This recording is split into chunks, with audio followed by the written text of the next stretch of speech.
শেখ হাসিনার প্রত্যর্পণ নিয়ে ভারত এখনো মন্তব্য করতে নারাজ, জানালেন জয়সওয়াল। চিন্ময় দাস ন্যায় বিচার পাবে আশা দিল্লির। ফ্যাসিবাদ হটলেও ঐক্যে ঘাটতি দেখছেন মির্জা ফখরুল। স্বার্থান্বেষী মহল দেশের ভেতরে বাইরে মিথ্যাচার করছে, মঈন খানের মন্তব্য। হাসিনা পরবর্তী বাংলাদেশের রাজনৈতিক দলগুলোর মতভেদ মনস্তাত্ত্বিক, অভিমত নেতাদের নির্বাচন নিয়ে বিরাজমান দূরত্ব সময় মতো কেটে যাবে। হাড় কাঁপানো শীতে কাবু দেশ, ১৩ জেলায় বইছে শৈত্যপ্রবাহ, জমেছে গরম কাপড়ের বেচাকেনা।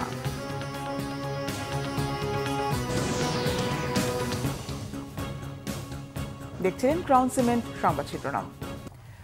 বাংলাদেশের সাবেক প্রধানমন্ত্রী শেখ হাসিনার প্রত্যর্পণ নিয়ে এখনো কোনো মন্তব্য করেনি ভারত। শুক্রবার দেশটির পররাষ্ট্র মন্ত্রণালয়ের মুখপাত্র রণধীর জয়সওয়াল সাপ্তাহিক ব্রিফিংয়ে বলেন, এক সপ্তাহ আগে তিনি যেমনটি বলেছিলেন তার বাইরে কিছু বলার নেই। তবে হিন্দুস্তান টাইমস এক প্রতিবেদনে বলছে, হাসিনার প্রত্যর্পণ সম্পর্কে বাংলাদেশ সেই দাবি বিধিসম্মতভাবে করেনি। এছাড়া চুক্তি অনুযায়ী ওই দাবি গ্রাহ্য না হওয়ার আরও অনেক কারণ আছে। এর আগে গেল সপ্তাহে রণধীর জয়সওয়াল বলেছিলেন, হাসিনাকে প্রত্যর্পণের অনুরোধ সম্পর্কিত একটি কূটনৈতিক পত্র তারা হাতে পেয়েছে। ওই সময় এর বেশি কিছু বলতে আপত্তি জানিয়েছিলেন জয়সওয়াল।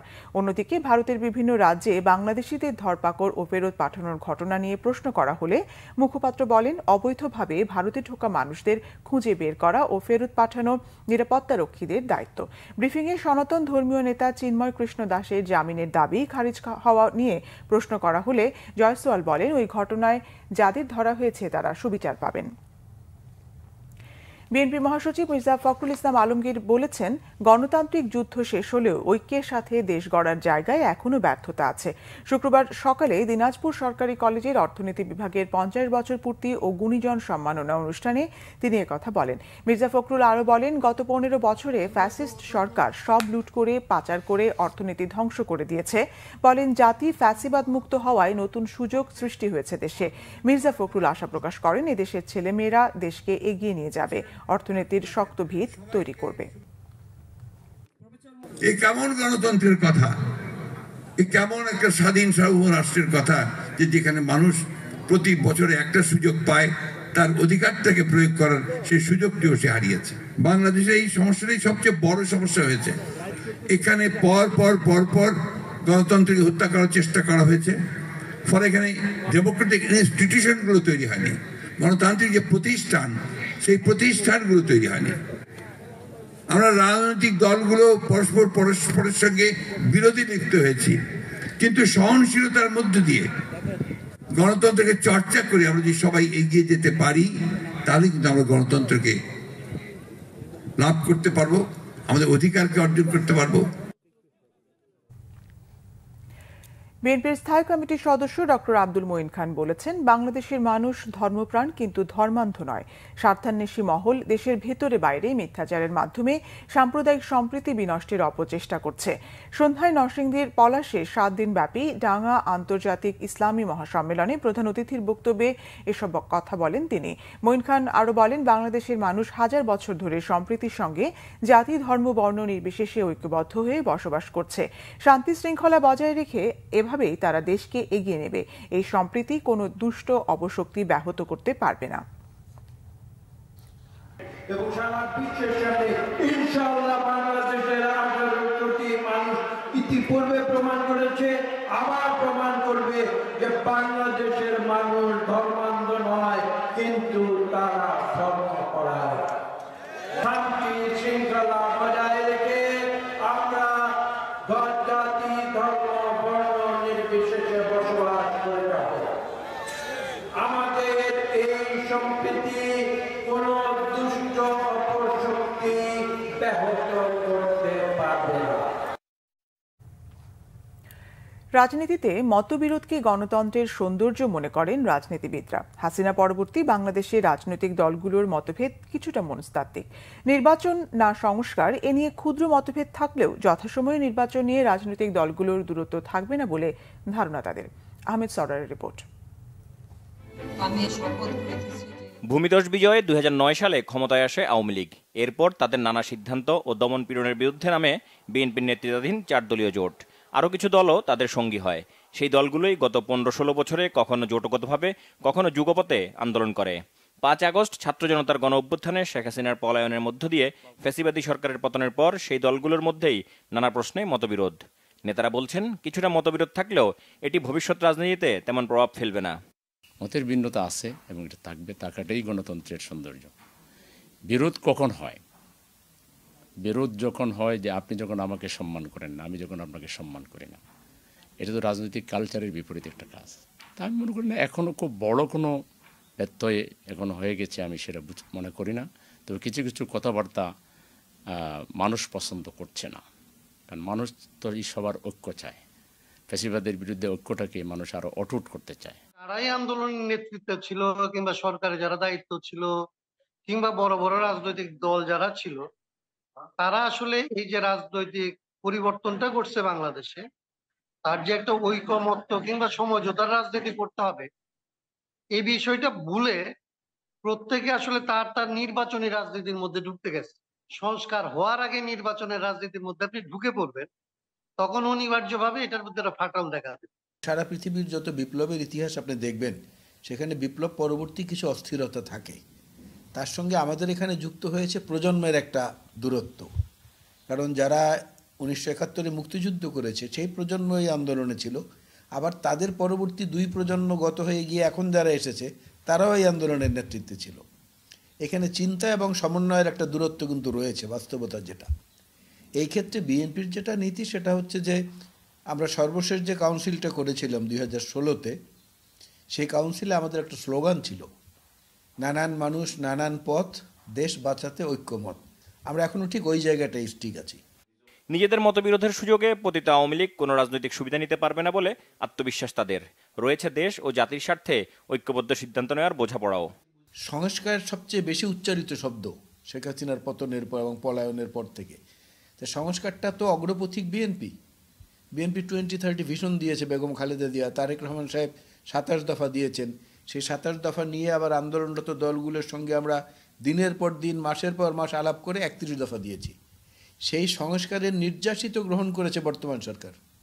সেই সংস্কার নিয়েই তো সবচেয়ে বেশি কথা বলছে এখন বৈষম্য বিরোধী আন্দোলনের আমাদের প্রিয় ছাত্রনেতারা। তাহলে সমস্যাটা কোথায়? পেছন থেকে যারা চাবি দেয়, যেটা দৃশ্যমান যতটুকু আমাদের কাছে হয়েছে, তারা কিন্তু এক এক সময় এক একজনের কোলে উঠেছে। এর আগে কখনো এর কোলে উঠেছে, কখনো বীর কোলে উঠেছে, কখনো সির কোলে উঠেছে। কোলে ওঠা ছাড়া তাদের নিজস্ব শিকড় মানুষের মনের মধ্যে নাই। এখনো পর্যন্ত রাজনৈতিক দলগুলির মধ্যে এই তাড়নাটা আছে যে আমরা ঐক্যবদ্ধ থাকতে হবে এবং ঐক্যবদ্ধ থেকেই আমাদের এই সংকটগুলি আমাদের মোকাবেলা করতে হবে। এই শুভবোধটা যতক্ষণ থাকবে ততক্ষণ আমি মনে করতে চাই যে এগুলি আসলে আমরা সলভ করতে পারবো। আমরা মনে করি ইলেকশন হতে হবে এবং যত দ্রুত সম্ভব ইলেকশন করতে হবে। তবে প্রয়োজনীয় যে সংস্কারগুলো আছে এটা বাদ দিয়ে ইলেকশন যদি হয়, আবার যদি সেই ফেসিবাদী কায়দায় কেউ যদি মনে করেন যে আরেকটা দলকে, হোক সেটা জামাত ইসলামী, আমার দলের কাউকে যদি কোনো নির্বাচন কমিশনের কোনো কর্মকর্তা কিংবা কোনো পুলিশ কিংবা কোনো জনপ্রশাসনের লোক চেষ্টা করে, আমরা তো এটা ক্ষমা করব না।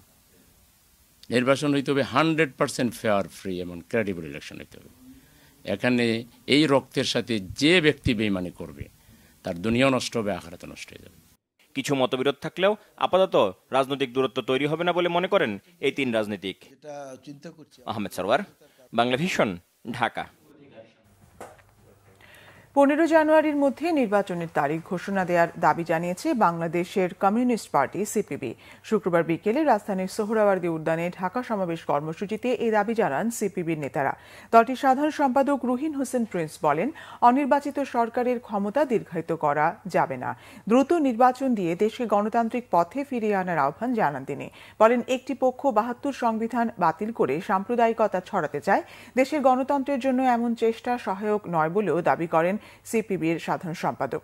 এ সময় সিপিবির সভাপতি মোহাম্মদ শাহ আলম বলেন, দেশের রাজনৈতিক বাস্তবতায় ক্ষমতার পরিবর্তন হলেও কাঠামোর পরিবর্তন আসেনি। দ্রুত নির্বাচনের তারিখ ও রোড ম্যাপ ঘোষণার দাবিও জানান তিনি। 21 জানুয়ারি থেকে সারা দেশে গণতন্ত্রের অভিযাত্রা কর্মসূচি পালন করবে সিপিবি। সমমনা বিভিন্ন রাজনৈতিক দল, নানা সংগঠন ও সংশ্লিষ্ট ব্যক্তিদের সাথে আলোচনা করে ঐক্যমত গড়ে তোলার কর্মসূচি পালন করবে বাংলাদেশের কমিউনিস্ট পার্টি সিপিবি। জামাত ইসলামের আমির ডাক্তার শফিকুর রহমান বলেছেন, নির্বাচন তাদের জন্য যারা দেশকে ভালোবাসে। যাদের কাছে দেশের প্রতি ইঞ্চি জমি আমানত। গতকাল নাটোরের নবাব সিরাজউদ্দৌলা সরকারি কলেজ মাঠে জামাতের কর্মী সম্মেলনে তিনি এসব কথা বলেন। ডাক্তার শফিকুর রহমান বলেন, ক্ষমতায় থাকার জন্য দেশে অবৈধভাবে 3টি নির্বাচন করা হয়েছে। যারা নির্বাচন বিশ্বাস করে না তাদের কিসের নির্বাচন, এমন প্রশ্ন তোলেন।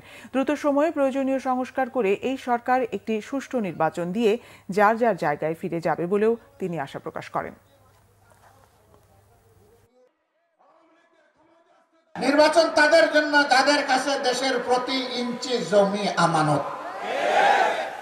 এই বিশ্বাস আস্থা যাদের নয়, নির্বাচন তাদের কপালে নয়। এরা তিনটি নির্বাচন অবৈধভাবে ক্ষমতায় থাকার সময় কি তাণ্ডব চালিয়েছে, আমরা কি ভুলে গিয়েছি? যারা নির্বাচনেই বিশ্বাস করে না তাদের আবার কিসের নির্বাচন? আগামীতে আমরা চাই অতি জরুরি সংস্কারগুলো সাধন করে বর্তমান সরকার একটা সুষ্ঠু নির্বাচন দিয়ে তারা যার যার জায়গায় চলে যায়। চট্টগ্রাম এলিভেটেড এক্সপ্রেসওয়েতে আনুষ্ঠানিকভাবে যানবাহন চলাচল শুরু হয়েছে। অসম্পূর্ণ অবস্থাতেই শুরু হয়েছে টোল আদায়। শুক্রবার আনুষ্ঠানিকভাবে এক্সপ্রেসওয়ের ফলক উন্মোচন করেন গৃহায়ন ও গণপূর্ত উপদেষ্টা আদিলুর রহমান খান। এলিভেটেড এক্সপ্রেসওয়েটির এখন নামকরণ করা হয়েছে বৈষম্য বিরোধী আন্দোলনে শহীদ ওয়াসিম আকরামের নামে। উপদেষ্টা আদিলুর বলেন, সারা দেশে জুলাই অভ্যুত্থানে যারা শহীদ হয়েছেন তাদের জন্য বিভিন্ন জায়গায় স্মৃতিচিহ্ন তৈরি করছে সরকার, যেন দেশের মানুষ ও আগামী প্রজন্ম তাদের অবদানের কথা স্মরণ করতে পারে। 2023 সালের 14 নভেম্বর সাবেক প্রধানমন্ত্রী শেখ হাসিনা প্রকল্পটি উদ্বোধন করলেও এতদিন যান চলাচল শুরু হয়নি। এখন আবার প্রকল্পের কাজ পুরোপুরি শেষ হওয়ার আগেই আনুষ্ঠানিকভাবে যানবাহন চলাচল শুরু হলো। এদিকে রাজধানীতে শীতের তীব্রতা বেড়েছে। রাতে তাপমাত্রা বেশ নেমে যায়, সকালেও হাড় কাঁপানো শীত থাকে। শুক্রবার ঢাকার সর্বনিম্ন তাপমাত্রা রেকর্ড করা হয়েছে 13.8 ডিগ্রি সেলসিয়াস। এই অবস্থা আরও 2 দিন চলবে বলে জানিয়েছে আবহাওয়া অফিস। টানা শীতে ভোগান্তিতে ছিন্নমূল মানুষ, চাহিদা বাড়ায় বেড়েছে গরম কাপড় বিক্রি। রিপোর্ট করছেন মোবাশ্বের আহমদ। ঘন কুয়াশার কারণে শুক্রবার সকাল থেকেই রাজধানীতে শীতের তীব্রতা বেশি। 2 দিন ধরেই আকাশ মেঘাচ্ছন্ন, সূর্যের দেখা মিলছে না। বেলা বাড়লে শীত কিছুটা কমলেও কুয়াশা কাটেনি। আবহাওয়া অফিস বলছে, শুক্রবার ঢাকার তাপমাত্রা নামে 13.8 ডিগ্রি সেলসিয়াসে। শীতের এমন প্রকোপ থাকবে আরও 2 দিন। তারপর আসতে পারে শৈত্যপ্রবাহ। শুষ্ক পরিবেশে পশ্চিম উত্তর দিক থেকে ঘন্টায় 8 থেকে 12 কিলোমিটার বেগে বাতাস বইতে পারে। হাড় কাঁপানো শীতে বিপর্যস্ত জনজীবন, কষ্ট বেড়েছে কর্মজীবী মানুষের। হঠাৎ করে অনেক ঠান্ডা পড়তেছে, এই যেমন বেলা 11টা বাজছে, কিন্তু এখন পর্যন্ত কোনো রোদের কোনো নাই। সবচেয়ে দুর্ভোগে স্বল্প আয়ের মানুষ। নগরীর পথে প্রান্তরে ছড়িয়ে ছিটে থাকা ছিন্নমূল মানুষের দুর্দশা চরমে। শীতবস্ত্রের অভাবে নামমাত্র পোশাকে শীত নিবারণের চেষ্টা তাদের। দেশের বিভিন্ন জায়গায় ছিন্নমূল মানুষের জন্য শীতবস্ত্রের বিতরণ শুরু হলেও রাজধানীর দুস্থরা অনেকটা আড়ালেই থেকে যায়। এদিকে শীত বাড়ায় নগরীতে গরম কাপড়ের চাহিদা বাড়ার পাশাপাশি বেচা বিক্রিও কিছুটা বেড়েছে। এখন শীত আছে, বিক্রি একবারে কম। কাস্টমার বাড়ছে, বেচা কিনা কম। কাস্টমার বাড়ছে দেখে শুধু চলে যায়। কিনতে আসে ঠিকই, কিন্তু ওই আপনার যে একটা চাহিদা, ওটা চাহিদা নাই। মোবাশ্বের আহমেদ, বাংলা ভিশন, ঢাকা। পৌষের শীতে কাঁপছে সারা দেশ। বিভিন্ন জেলায় বইছে শৈত্যপ্রবাহ। শীতের দাপটে জুবুথুবু জনজীবন। গতকাল দেশের সর্বনিম্ন তাপমাত্রা ছিল পঞ্চগড়ে 8.3 ডিগ্রি সেলসিয়াস। পঞ্চগড়ে ঘন কুয়াশার সাথে বেড়েছে শীতের তীব্রতাও। বিপাকে পড়েছে খেটে খাওয়া দিনমজুর কৃষক। কুয়াশার সাথে হিমেল বাতাসে কাহিল হয়ে পড়েছে কুড়িগ্রামের মানুষ। গত 2 দিন ধরে দেখা মিলছে না সূর্যের।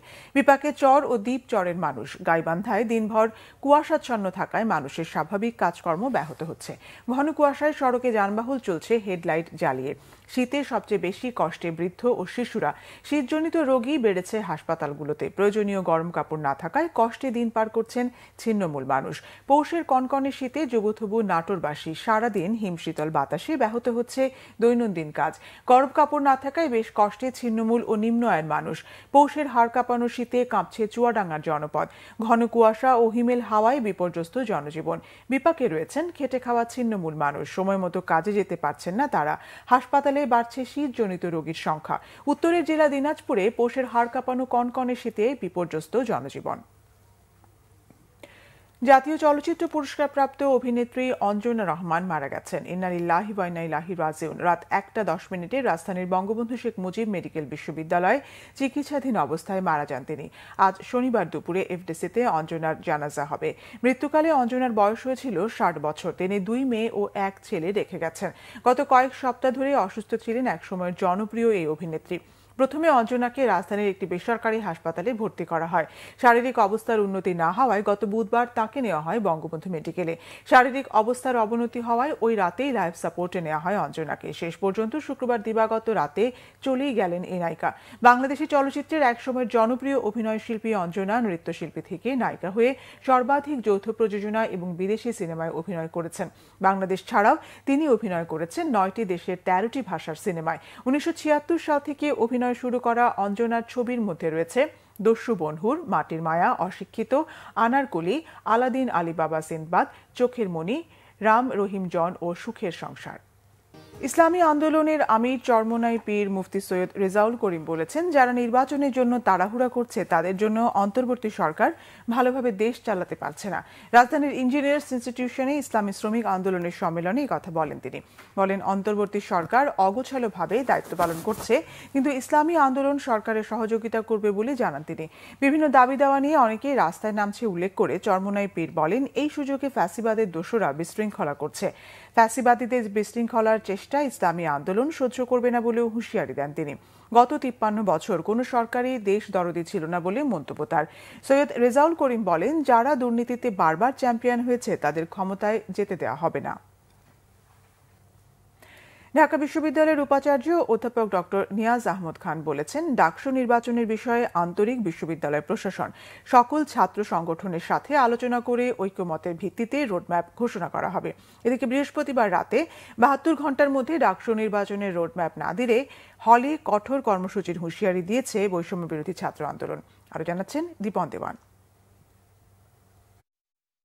বৃহস্পতিবার সিনেট ভবনে সিন্ডিকেট বৈঠকে আওয়ামীপন্থী 3 সদস্য নিজামুল হক ভুইয়া, সীতেশচন্দ্র বাসার ও বাহালুল মজনু চুন্নুর আমন্ত্রণকে কেন্দ্র করে সাধারণ শিক্ষার্থীদের সাথে বিক্ষোভ সমাবেশ করে ছাত্রদল।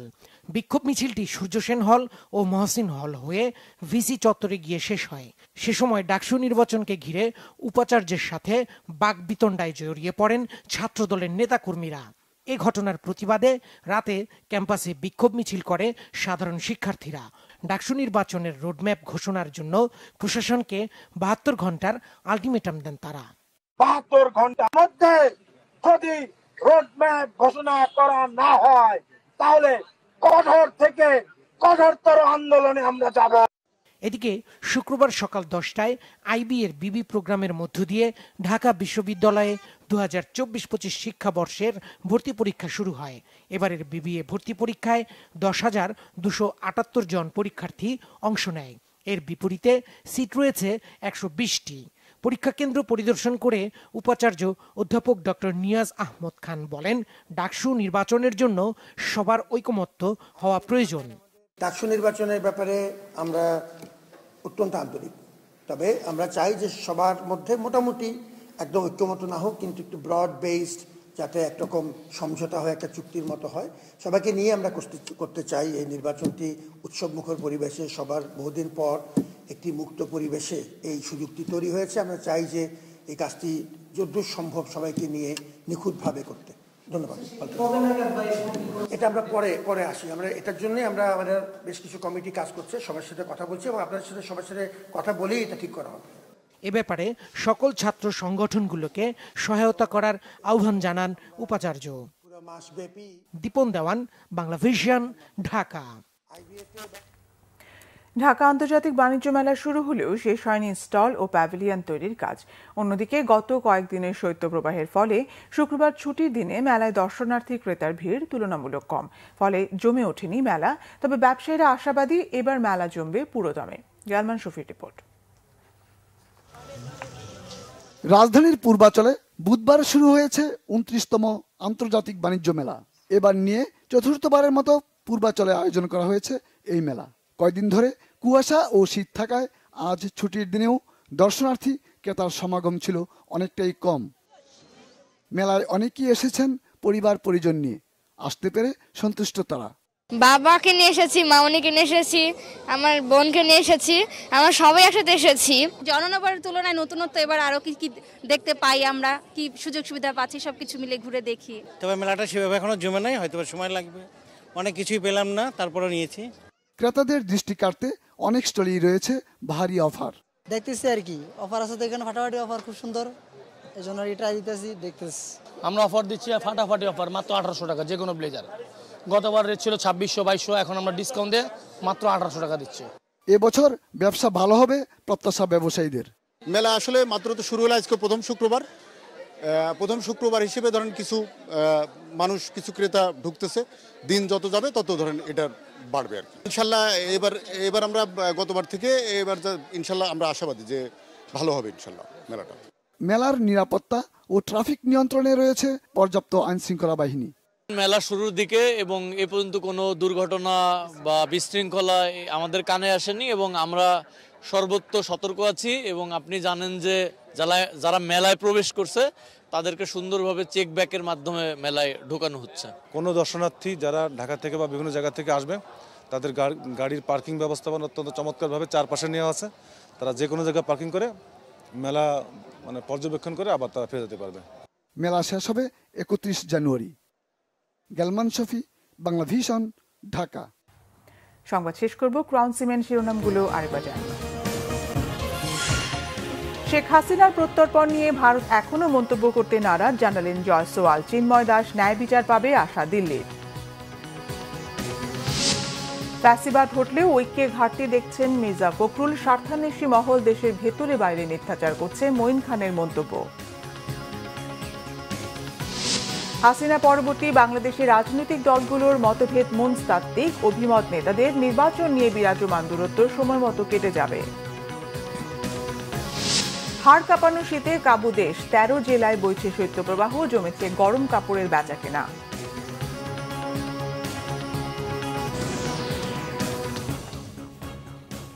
এই ছিল এখনকার মতো। পরের সংবাদ সকাল 10টায়, এর আগে 9টায় রয়েছে নিউজ টপ 10 দেখার আমন্ত্রণ রইল। এছাড়া বাংলাভিশন সংবাদ ও সংবাদ সংশ্লিষ্ট অনুষ্ঠান দেখতে ভিজিট করুন www.bvnews24.com ও facebook.com/banglavisionnews এবং সাবস্ক্রাইব করুন youtube.com/banglavisionnews। ধন্যবাদ।